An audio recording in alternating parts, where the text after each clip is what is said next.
বন্ধুরা, আজ আমরা একটি নতুন অধ্যায় নিয়ে আলোচনা শুরু করব, যা পদার্থবিজ্ঞান প্রথম পত্রের অষ্টম অধ্যায় হিসেবে রয়েছে, যা পিরিয়ডিক মোশন অর্থাৎ পর্যাবৃত্ত গতি। তো পর্যাবৃত্ত গতি এই চ্যাপ্টারে আমরা কি পড়ছি তা নিয়ে এই স্লাইডটিতে আলোচনা আছে। এটা বেসিক্যালি পুরো চ্যাপ্টারটার একটা ওভারভিউ বা ফ্লো পাবে তোমরা। তো পর্যাবৃত্ত গতি অবশ্যই গতি নিয়ে আলোচনা। তো গতিকে রিপিট হচ্ছে কি হচ্ছে না সেই ভিত্তিতে আমরা দুই ভাগে ভাগ করতে পারি। একটা হচ্ছে পর্যাবৃত্তিক গতি, আর একটা হচ্ছে পর্যাবৃত্তিক নয় এরূপ গতিগুলো। তো বেসিক্যালি আমরা এই চ্যাপ্টারটাতে এই ফ্লো ধরে সামনে আগাবো। এই অংশগুলো আমাদের সিলেবাসে নেই, অর্থাৎ এইচএসসির সিলেবাসের বহির্ভূত। তো গতিকে রিপিট হলে আমরা পর্যাবৃত্তিক গতি বলবো, আবার পর্যাবৃত্তিক গতিকেও আমরা একটা ক্রাইটেরিয়া অনুসারে স্পন্দন বা স্পন্দন নয় এরূপ গতিতে ভাগ করতে পারি। কিভাবে ভাগ করতে পারি সেগুলো নিয়ে আমাদের আলাদা আলাদা স্লাইডে আলোচনা রয়েছে। আবার স্পন্দন গতিকেও আমরা আরও দুই ভাগে ভাগ করতে পারি, একটা হচ্ছে সিম্পল হারমোনিক মোশন আর একটা হচ্ছে ড্যাম্পড হারমোনিক মোশন। তো স্পন্দন গতির মধ্যে সিম্পল হারমোনিক মোশন যে ভাগটা আছে, শর্টকাটে বললে SHM, সেটাকে নিয়েই বলতে গেলে আমাদের মূল আলোচনা হবে চ্যাপ্টারটার। তো এখানে আমরা একটা ওভারভিউ পেলাম চ্যাপ্টারে আমরা কি কি পড়ছি। তো চলো আমরা আলোচনাটা শুরু করি। আমাদের প্রথম আলোচনাটা কি নিয়ে? পর্যাবৃত্তিক গতি নিয়ে। পর্যাবৃত্তিক গতি কি? পর্যাবৃত্তিক গতি হচ্ছে পিরিয়ডিক মোশন। এখান থেকেই দেখতে পাচ্ছ এই নামটার মধ্যে আছে একটা টার্ম, সেটা হচ্ছে পিরিয়ড। সো পিরিয়ড বলতে সাধারণত কি বুঝি? সাধারণ সেন্সে চিন্তা করো। আমাদের ছুটির ঘন্টা, এটিকে একটা নির্দিষ্ট পিরিয়ড পর পর ছুটির ঘন্টাটা বাজে। তো একটা নির্দিষ্ট সময় পর পর কিন্তু একই ঘটনা ঘটছে, রাইট? ঘন্টা বাজছে। সো এটাকে আমরা এর জন্য পিরিয়ড বলতে পারি। তো যে কোনো জিনিস যদি একটা নির্দিষ্ট সময় পর পর ঘটে, তাহলে সেটাকে আমরা একটা পিরিয়ড বলতে পারবো। তো পিরিয়ডিক মোশন কোনগুলো? তার মানে কোনো গতি যদি একটা নির্দিষ্ট সময় পর পর রিপিট হয়, তাহলে সেই গতিগুলোকে আমরা বলতে পারবো পিরিয়ডিক মোশন। তো এখানে একটা এক্সাম্পল দেখো, এক্সাম্পল দেখলে তোমাদের আলোচনাটা ক্লিয়ার হয়ে যাবে।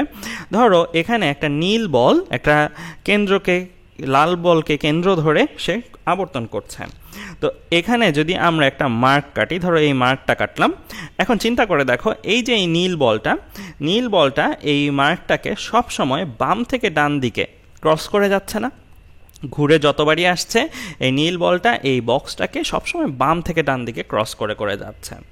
তো সে একটা নির্দিষ্ট দিক হতে গতির পুনরাবৃত্তি ঘটাচ্ছে, অর্থাৎ সবসময় বাম থেকে ডান দিকে সে এই পয়েন্টটাকে ক্রস করছে। এটা হচ্ছে সেকেন্ড পয়েন্টটা স্যাটিসফাই করলো। আবার তোমরা যদি এখান থেকে সে যখন এই দিক দিয়ে যাবে, তোমরা ধরো এখানে সে যখন ক্রস করলো, তখন যদি স্টপওয়াচ চালু করে দাও, সে যে সময় নিয়েছে প্রথমবার, পরের বার আবার আসতে যদি একই পরিমাণের সময় নেয়, অর্থাৎ প্রতিবারই একটা নির্দিষ্ট সময় পরপর সে এখানে চলে আসছে, যদি এরকম ঘটনা ঘটে থাকে, একটা নির্দিষ্ট সময় পরপর একই বিন্দুতে আসে, আবার একই দিক হতে ওই বিন্দুতে আসে, এই দুইটা শর্ত যদি একাধারে স্যাটিসফাই করে, তাহলে সেটাকে আমরা পদার্থবিজ্ঞানের ভাষায় পর্যাবৃত্তিক গতি বলতে পারবো।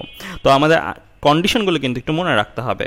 তো এখানেও দেখতে পাচ্ছ এই গতিটাকেও আমরা তাহলে কি বলতে পারি? একটা পিরিয়ডিক মোশন বলতে পারি। তো আমরা যদি এখানে কোনো একটা জায়গায় কোনো একটা দাগ বা বক্স কাটি, ধরো সাপোজ এখানে আমি একটা বক্স করলাম, এই বক্সটাকে খেয়াল করব যে এই বলটা কোন দিক থেকে ছেদ করছে, সবসময় বাম থেকে ডান দিকে, সবসময় বাম থেকে ডান দিকে, কখনোই কিন্তু ডান থেকে বামে না। আবার একটা নির্দিষ্ট সময় পরপর কিন্তু সে এই বক্সটার মধ্যে আসছে, তাই না? একটা নির্দিষ্ট সময়, প্রথমবার এখান থেকে আবার এখানে আসতে যত সময় লাগবে, দ্বিতীয়বার এখান থেকে আবার এখানে আসতে একই সময় লাগবে। তো এই জিনিসগুলোকে আমরা আসলে বলবো কি? পর্যাবৃত্তিক গতি। তো কোনো একটা গতি তোমাকে দিয়ে যদি বলে পর্যাবৃত্তিক গতি কিনা সেটা টেস্ট করো, তাহলে তোমরা আসলে কি করবে? তোমরা আসলে ওই গতিপথটার মধ্যে একটা বক্স বা একটা দাগ চিন্তা করবে। যেমন আমি এখানে ধরো একটা বক্স চিন্তা করলাম, এই বক্সটার মধ্যে একটা বল ধরো আসলো, এখানে স্টপওয়াচ চালু করলাম নীল বলটার জন্য, আবার ঘুরে কি নীল বলটা আবার এখানে আসবে না, তখন স্টপওয়াচটা অফ করব। আবার নতুন করে দ্বিতীয়বার আবার স্টপওয়াচ চালু করব যখন এখান থেকে ক্রস করলো, আবার যখন ঘুরে আসবে আবার স্টপওয়াচটা অফ করব। অর্থাৎ আমরা এরকম করে কয়েকবার নীল বলটা এখান থেকে ঘুরে আবার এই বক্সটাতে আসতে কত সময় লাগছে সেগুলো কাউন্ট করব, আলাদা আলাদাভাবে কাউন্ট করব। সো যদি আমরা দেখি সবগুলো সময়ই একই, তাহলে আমরা বলবো প্রথম শর্ত স্যাটিসফাই করছে। আবার দ্বিতীয় শর্তটা কী ছিল? দ্বিতীয় শর্তটা ছিল একই দিক হতে আসছে কিনা। দেখো নীল বলটা কিন্তু সবসময় এই বক্সটাতে বাম দিক থেকে আসছে, সবসময়ই বাম দিক থেকে আসছে, তার মানে দ্বিতীয় শর্তটাও স্যাটিসফাই করছে। যদি একাধারে দুইটি শর্ত স্যাটিসফাই করে, তাহলে আমরা সেটাকে পিরিয়ডিক মোশন অর্থাৎ পর্যাবৃত্তিক গতি বলতে পারবো। তো আমরা জেনে গেলাম পর্যাবৃত্তিক গতি কি। তো এরকম পর্যাবৃত্তিক গতির অজস্র উদাহরণ রয়েছে জগতে। তো যেমন এই স্লাইডটার মধ্যে তোমরা বলো তো একটু চিন্তা করে কয়টা পর্যাবৃত্তিক গতি আছে, একটু চিন্তা করে বলো কয়টা পর্যাবৃত্তিক গতি আছে। তো আমি বলে দিচ্ছি উত্তরটা হচ্ছে এই বক্সটার মধ্যে 1 2 3 4 চারটা পর্যাবৃত্তিক গতি আছে।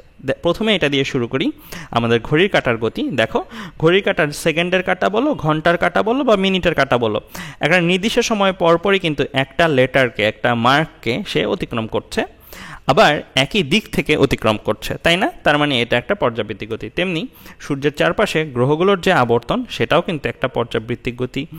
নিউক্লিয়াসের চারপাশে ইলেকট্রনের যে আবর্তন সেটাও একটা পর্যাবৃত্তিক গতি। আর এইখানে একটা জিনিস দেখতে পাচ্ছ, এই যে সরল দোলকের যে গতিটা, এটাও কিন্তু একটা পর্যাবৃত্তিক গতি। তো আমি একটু সরল দোলকের গতিটা আলাদা করে পরের সাইডটাগুলোতে বুঝাবো। কেন? কারণ এটা একটু স্পেশাল। দেখো কেন স্পেশাল বলছি এটাকে। আমরা আগের পেজে কয়টা পর্যাবৃত্তিক গতি দেখেছি? 4টা পর্যাবৃত্তিক গতি, 1 2 3 4। আমরা ওই 4টা পর্যাবৃত্তিক গতির মধ্যে কাউকে স্পন্দন গতি বলতে পারবো, কাউকে স্পন্দন গতি বলতে পারবো না। তো আসি, স্পন্দন গতিটা কি? স্পন্দন গতি হচ্ছে প্রথমত একটা পর্যাবৃত্তিক গতি, এমন পর্যাবৃত্তিক গতি যারা টু অ্যান্ড ফ্রো কন্ডিশন মেনে চলবে। এখন আসি টু অ্যান্ড ফ্রো এই জিনিসটা কি। এটা একটা ফ্রেজ, ইংলিশ ফ্রেজ। সো এটার অর্থটা হচ্ছে এদিক ওদিক। অর্থাৎ যে সকল পর্যাবৃত্তিক গতি কোনো একটা পয়েন্টকে এদিক থেকেও একবার ছেদ করবে, ওই দিক থেকেও একবার ছেদ করবে, তাদেরকে আমরা স্পন্দন গতি বলতে পারবো। তো আমরা যদি একটু দেখি এই সংজ্ঞাটা দিয়ে আসলে কী বোঝানো হয়েছে এক্সাম্পলের মাধ্যমে। ধরো এখানে একটি বল গতিশীল হচ্ছে একটি রেখা বরাবর। তো এই রেখাটাতে আমরা যদি একটা জিনিস চিন্তা করি, একটা বক্স চিন্তা করে নিই, তাহলে দেখো এই বক্সটাকে সে একবার বাম থেকে ডান দিকে ছেদ করে যায়, আবার ডান থেকে বাম দিকে ছেদ করে যায়, আবার বাম থেকে ডান দিকে ছেদ করে যায়। তো এরকম করে সে কিন্তু এই বক্সটাকে ডান থেকে বামে, বাম থেকে ডানে এরকম করে ছেদ করেই যাচ্ছে, রাইট?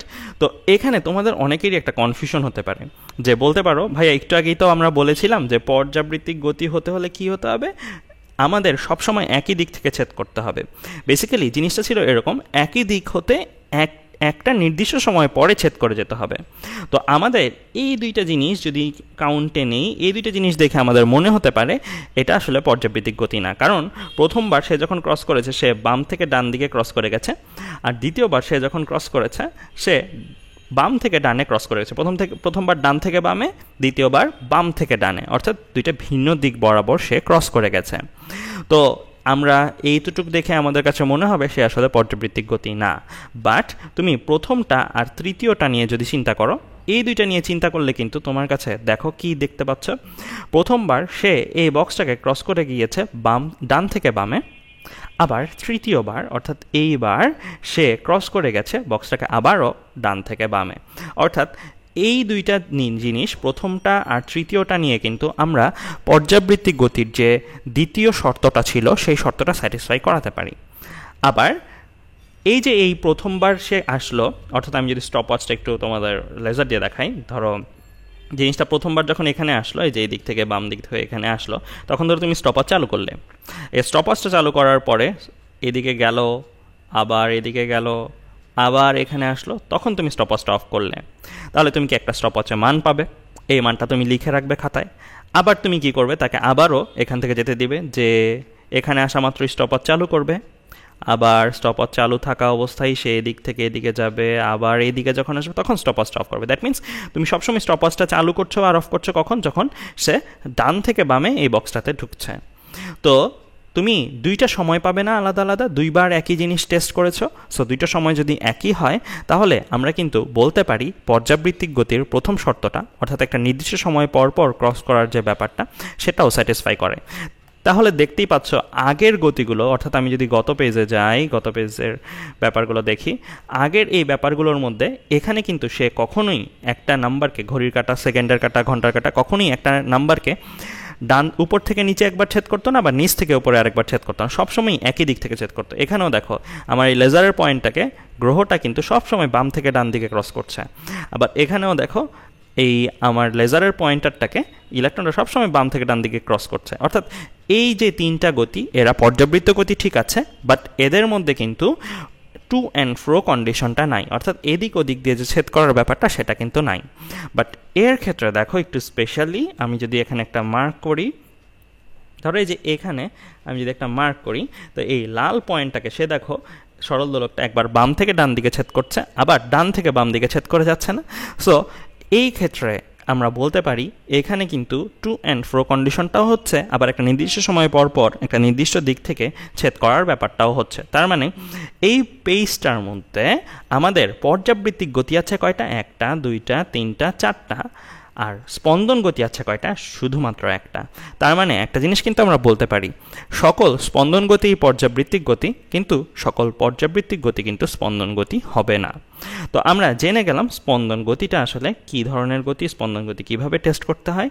তো টু অ্যান্ড ফ্রো কন্ডিশন মানছে কিনা সেটার বেসিসে টেস্ট করতে হয়। তো তোমরা সব প্রথমেই দেখে নিবে কোনো একটা গতি পর্যাবৃত্তিক গতি কিনা। যদি পর্যাবৃত্তিক গতি হয় আর স্পন্দন গতি টেস্ট করতে চাও, তাহলে ওই গতিপথের কোনো একটা পয়েন্টে মার্ক করবে বা বক্স আঁকবে, দেখবে বক্সটাকে সে দুই দিক থেকে ছেদ করছে কিনা, তাহলেই তোমরা ডিসিশন নিতে পারো এটা স্পন্দন গতি কিনা।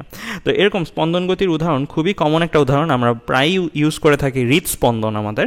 সো হৃদস্পন্দন নামটার মধ্যেই দেখো একটা স্পন্দন আছে। সো হৃদস্পন্দনকে কেন স্পন্দন গতি বলা হয় এটাও যদি আমি একটু তোমাদের দেখাই। তো এখানে আমি হার্টের একটা ক্রস সেকশন দেখাচ্ছি। এই হার্টের ক্রস সেকশনটা হার্ট আমাদের এভাবে বিট করে থাকে। তো এখানে দেখো আমি এই জায়গাটার মধ্যে একটা পয়েন্ট নিব, একটা পয়েন্ট নিয়ে একটু দেখবো আমাদের হার্টের প্রাচীরটা কিভাবে ছেদ করছে পয়েন্টটাকে। ধরো এখানে একটা পয়েন্ট নিলাম, দেখতেই পাচ্ছ একটা কালো বর্ডার বিশিষ্ট সাদা মাঝখানের জায়গাটা একটা পয়েন্ট নিয়েছি। সো এই পয়েন্টটার মধ্যে দেখো আমাদের এই হার্টের প্রাচীরটা কি করছে, একবার নিচ থেকে ওপরে ছেদ করে যাচ্ছে, আবার উপর থেকে নিচে ছেদ করে যাচ্ছে। তো এখানে কোনো একটা জায়গায় তুমি কোনো একটা পয়েন্ট যদি নাও, তাহলে তুমি সবসময় দেখবে একটা নির্দিষ্ট সময় পর পর কিন্তু একই দিক থেকে ছেদ করে যাচ্ছে। অর্থাৎ নিচ থেকে উপরে ছেদ করে যাওয়ার সময় স্টপওয়াচ চালু করলে, আবার নেমে আবার নিচ থেকে উপরে ছেদ করে যাওয়ার সময় স্টপওয়াচ অফ করলে তুমি যে মানটা পাবে ওই মানটা একটা নির্দিষ্ট সময় পর পর একই রকমের ভ্যালু দিবে। তাহলে আমরা বলতে পারি আমাদের হার্টের প্রাচীরটা কোন মোশন দিচ্ছে বা কোন গতি দিচ্ছে সেটা হচ্ছে এক ধরনের স্পন্দন গতি। তাই আমাদের হার্টবিট এগুলোকে বলা হয় হৃদস্পন্দন, রাইট? তো এখন আমি একটা একটু মজার আবার একটু জঘন্য জিনিস দেখাবো, সেটা হচ্ছে তোমাদের একটা ওপেন হার্ট সার্জারির ভিউ, আমাদের হার্ট আসলে প্রকৃতপক্ষে কীভাবে বিট করে। সো এটা বেসিক্যালি একটা ওপেন হার্ট সার্জারির অপারেশন ফুটেজ থেকে নেওয়া। সো আমাদের হার্ট আসলে এভাবে সব সময় বিট করে করে আমাদের রক্ত পাম্প করে সারা শরীরে, যেটা আমাদের বলতে গেলে সকল কিছুর শক্তির যোগান দেয়। ওই রক্তটাই যে খাদ্যের যোগান বা অক্সিজেনের যোগান সব কিছু দিয়ে থাকে। তো আজকের ক্লাসে বেসিক্যালি আমরা পর্যাবৃত্তিক গতি নিয়ে সামান্য কিছু ধারণা নিয়েছি, জাস্ট ডেফিনেশনগুলো দেখেছি। পরের ক্লাস থেকেই বলতে গেলে আমাদের মূল আলোচনা শুরু। তো পরের ক্লাসটা কিন্তু আমাদের জন্য খুবই গুরুত্বপূর্ণ। আর পর্যাবৃত্ত গতি চ্যাপ্টারটার গুরুত্ব সম্বন্ধে তোমাদের একটু বলে দিই। এই চ্যাপ্টারটা তুমি ভালো করে না বুঝলে তুমি তরঙ্গ বুঝবে না। তরঙ্গ চ্যাপ্টারটা ভালো করে না বুঝলে তুমি পদার্থবিজ্ঞানের দ্বিতীয় পত্রে যে অধ্যায়টা আছে আমাদের ফিজিক্যাল অপটিক্স বা ভৌত আলোকবিজ্ঞান সেটা বুঝবে না। আবার ভৌত আলোকবিজ্ঞান না বুঝলে তুমি আবার মডার্ন ফিজিক্সের প্রথম অংশ অর্থাৎ আধুনিক পদার্থবিজ্ঞানের প্রথম অংশ বুঝবে না। অর্থাৎ এই চ্যাপ্টারটা না পড়ে বা স্কিপ করে যাওয়া বা না বুঝে যাওয়া, এটা কিন্তু আমাদের অনেকগুলো চ্যাপ্টারের প্রতি প্রভাব রাখবে। তো আজ এ পর্যন্তই, ধন্যবাদ সবাইকে।